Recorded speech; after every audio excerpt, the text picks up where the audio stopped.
Alright guys, it is Christmas Eve in beautiful, wet and rainy downtown Raleigh.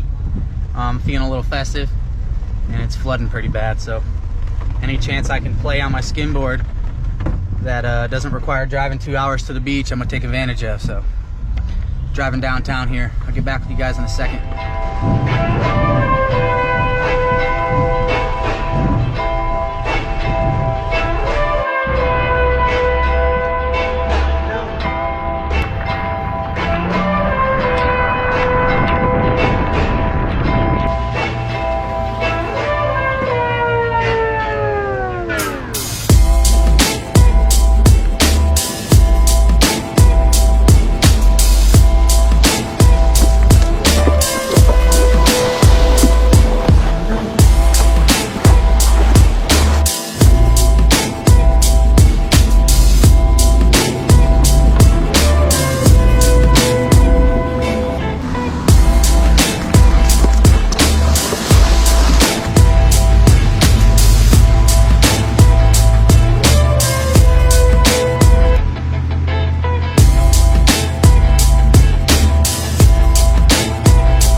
Woohoo, guys!